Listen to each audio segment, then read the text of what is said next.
Assalamualaikum. Waalaikumsalam. Pak Rahman Hadi Saputra. Ya Pak Iwan. Selamat datang Pak Rahman di Seko Podcast. Ya terima kasih nih saya bisa kesempatan. Alhamdulillah ya Pak Rahman ya. Ya. Di kesibukannya Pak Rahman udah sempat hadir nih di Seko Podcast. Pak Rahman, sekarang saya dengar Pak Rahman punya profesi yang keren nih. Account Officer dari Sukor Sekuritas. Ya. Apa sih Sukor Sekuritas itu Pak? Ya, jadi Sukor Sekuritas itu adalah anggota Bursa Efek Indonesia. Anggota bursa. Ya, yang bergerak di bidang jasa keuangan. Jasa keuangan. Antara lain itu sebagai perantara perdagangan efek. Perantara perdagangan efek. Oke, perantara ya Pak. Ya. Nah Pak Rahman, karena udah lama nggak mampir, saya mau nawarin kopi. The bestnya Seko. Dan favoritnya Pak Rahman. Ya, biasa. Sebentar. Americano ya. Sip. Oke. Americano, Mas Yusuf tolong buatin Americano. Ya. Seko Podcast Inspiring Story. Kita bicara temanya tentang bagaimana berinvestasi yang bijak, sehat, dan aman. Ya. Nah itu Pak Rahman. Ya, ngomong-ngomong karena saya sebut bursa efek ini langsung investasi. Benar Pak Rahman. Saya kalau udah bicara investasi, kalau udah ngomong-ngomong investasi, itu kayak ngeri-ngeri gimana gitu Pak Rahman. Kenapa ngeri nih? Loh, jangan-jangan ada pengalaman buruk ini. Pastilah Pak Rahman. Jadi karena saya kurang memahami tentang investasi, oke lah kita anggap kita awam nih tentang investasi. Yang kita dengar tentang investasi ini dulu, ini Pak Rahman itu enak-enaknya aja. Oh investasi sekian langsung bisa cuman dititipin atau pakai uang nggak banyak, itu akan jadi banyak gitu lah ya Pak Rahman. Dan karena awamnya, saya waktu itu coba-coba untuk main di Forex. Nah waktu itu sih mau dekat-dekat resign Pak Rahman. Dekat-dekat resign ada sedikit tabungan, seluruh uang tabungan saya investasikan. Karena ceritanya enak nih. Uang sedikit bisa jadi gede gitu loh. Tanpa harus perlu banyak kerja gitu ya. Tinggal nungguin aja duitnya itu enak, udah langsung enak Pak. Dalam satu malam uang saya langsung raib. Oke. Ngeri juga nih kalau saya dengarnya satu malam ini. Iya satu malam. Jadi ibarat sudah jatuh ketimbang tangga. Ngopi dulu Pak Rahman. Kita ngopi dulu Pak Rahman. Oke. Thank you Mas Yusuf. Oke Pak Rahman. Oke, makasih Mas. Oke. Kita ngopi dulu Mak. Oke, thanks.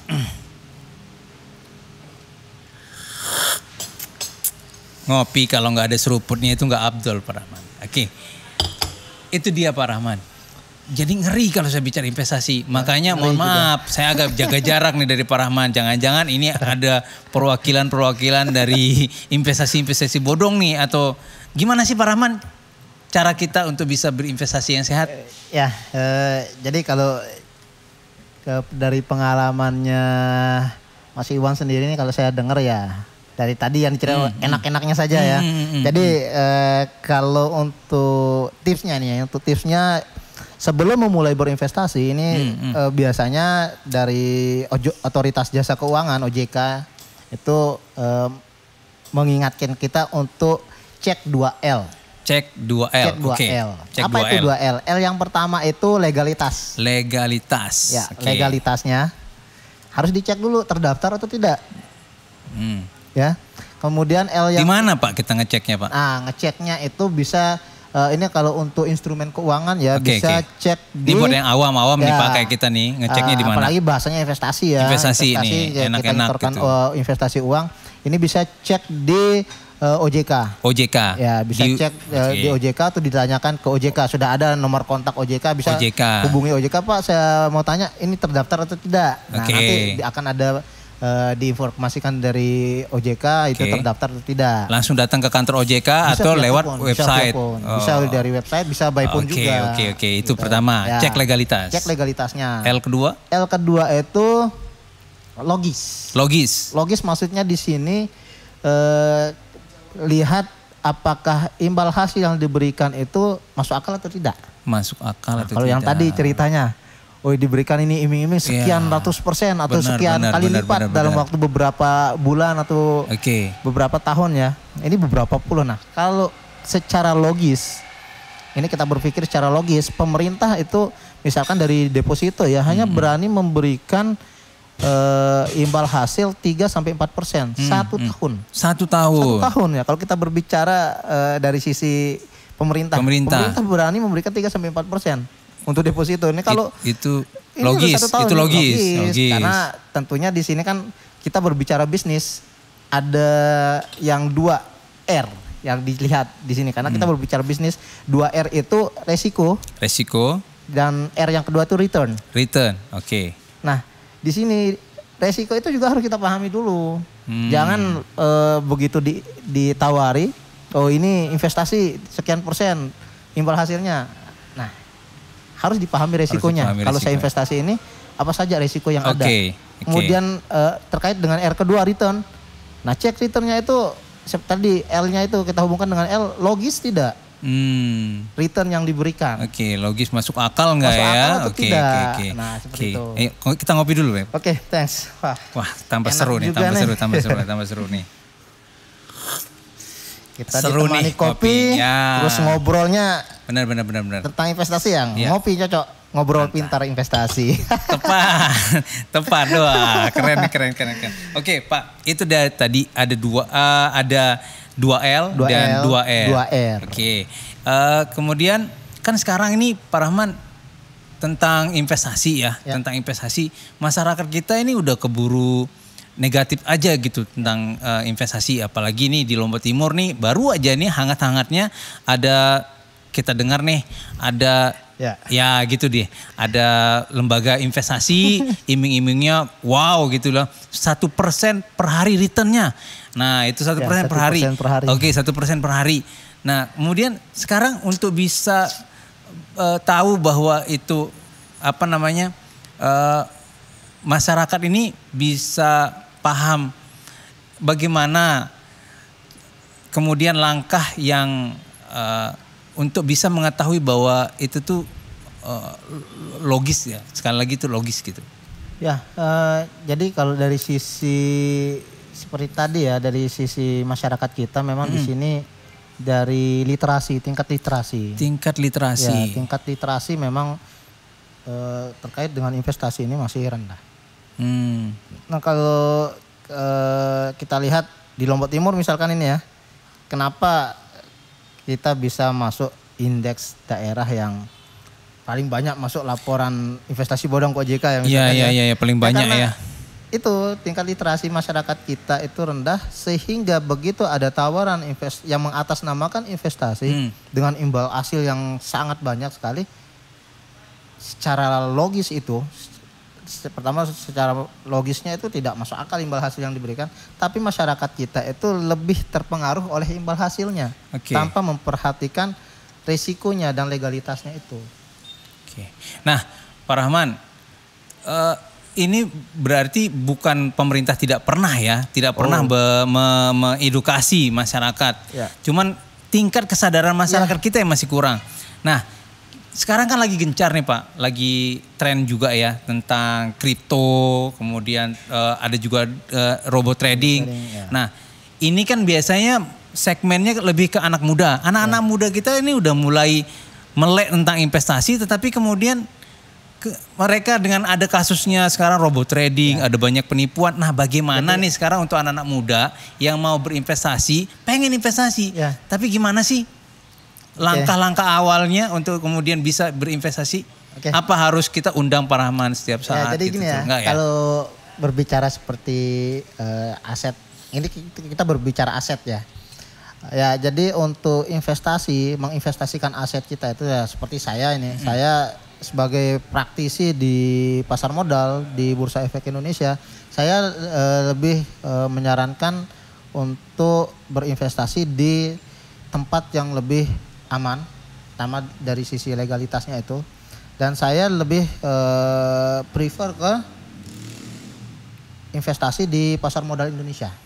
Pasar modal Indonesia. Ke pasar modal Indonesia. Lebih Ya. Aman di situ ya Pak. Walaupun di sini tadi seperti yang disampaikan oleh Mas Iwan kaitannya dengan kripto, aset kripto, kemudian robot trading ya tadi ya.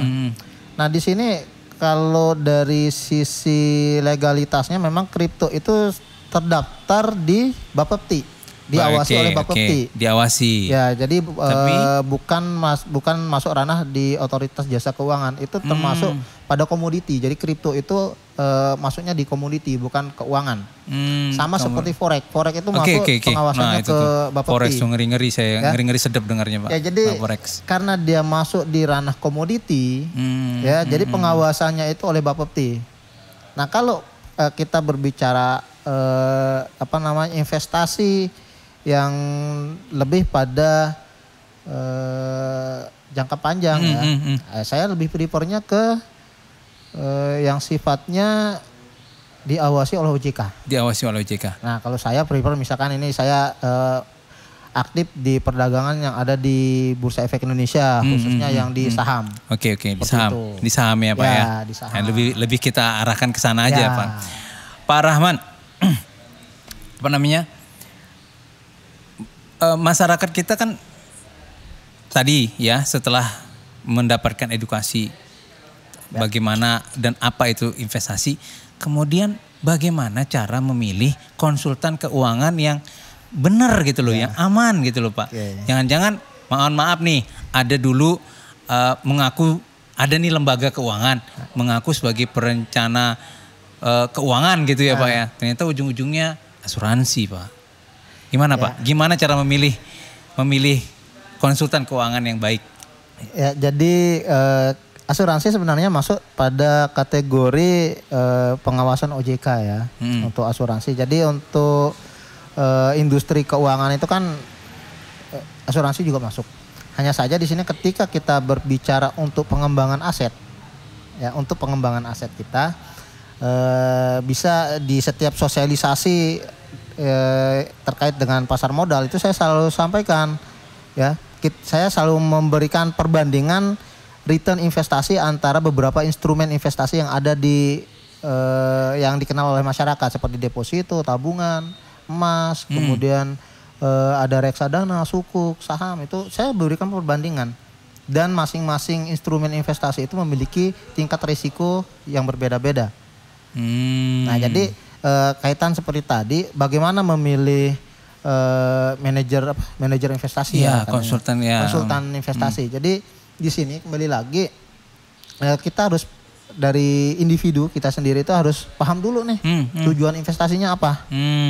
Ya, tujuan investasinya apa, kemudian rencana investasinya itu seperti apa. Sehingga untuk memilih instrumen kita belum ke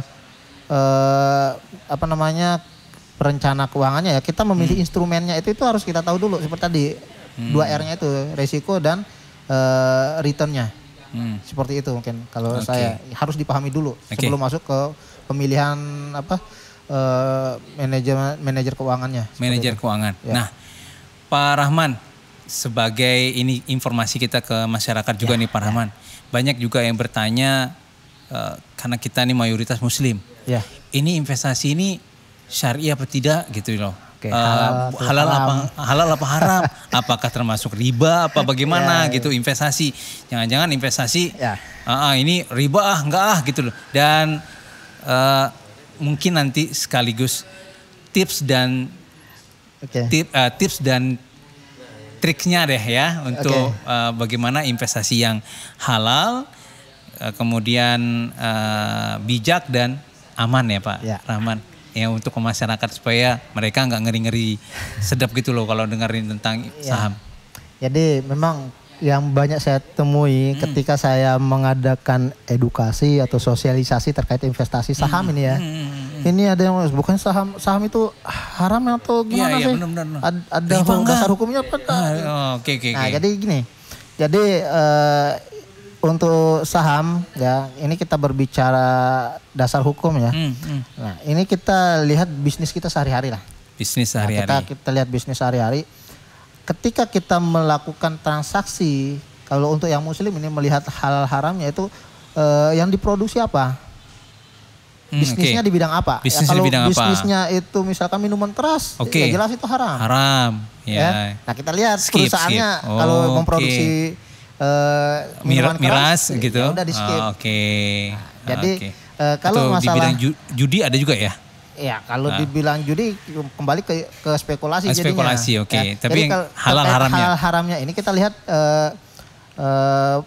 perusahaan itu bergerak di bidang apa? Bergerak di bidang apa? Dan kemudian kita juga kalau tidak mau repot ini di Bursa Efek Indonesia itu sudah disediakan indeks. Di Bursa Efek sudah disediakan indeks saham syariah. Saham syariah. Isi, ya, indeks isi, kemudian ada Jakarta Islamic Index. Jakarta Islamic Index, Itu ada 70 perusahaan, ada 70 berapa ya? Saya masih belum cek update-nya. Ada sekian perusahaan yang ada di situ. Itu sudah masuk dalam indeks saham syariah. Indeks saham syariah. Nah, dari mana diproses indeks syariah ini? Ini Bursa Efek dan OJK sudah bekerja sama dengan DSN MUI, Dewan Syariah Nasional, yang memberikan filtering terhadap perusahaan-perusahaan yang masuk dalam kategori syariah. Jadi kita tidak perlu khawatir, tinggal cek aja. Ini cek ke ISI atau JII, indeksnya mana saham-saham yang masuk dalam kategori syariah. Jadi mudahnya Pak Rahman, kalau masyarakat awam itu kalau mau cari tentang investasi saham itu gimana caranya? Ya mudahnya itu bisa mempelajari dari websitenya OJK. Pelajari dari websitenya OJK. Otoritas Jasa Keuangan. Di sana sudah ada materi tentang investasi. Investasi itu bagaimana investasi yang baik dan benar, kemudian produk-produk investasi, kemudian tips-tips untuk pemula sudah ada di sana. Di websitenya Otoritas Jasa Keuangan. Selain itu bisa juga untuk yang pasar modal itu bisa cek websitenya Bursa Efek Indonesia di www.idx.co.id. Itu websitenya Bursa Efek Indonesia. Terima kasih Pak Rahman. Waktunya sambil kita ngopi-ngopi. Apa tadi Pak? Ngopi di Seko, ngobrol pintar seputar investasi di Seko Coffee. Nah kalau sekarang di Seko Podcast ya Pak. Terima kasih nih Pak Rahman. Sama-sama. Enjoy kopinya. Next mungkin kita bisa bicara ngobrol-ngobrol lagi seputar investasi. Masih ada sequelnya ya, masih ada lanjutan lagi. Masih banyak sekali yang perlu kita edukasi kepada masyarakat kita terkait investasi ini. Terima kasih banyak Pak Rahman. Terima kasih sama-sama Mas Iwan. Kita tunggu lanjutan cerita ngobrol-ngobrol kita seputar investasi yang sehat, aman di Seko Podcast berikutnya. Assalamualaikum. Makasih ya Pak Rahman ya. Silakan ngopi dulu Pak Rahman. Terima kasih loh. Thank you. Thank you nih. Sudah diundang. Ngopi dulu.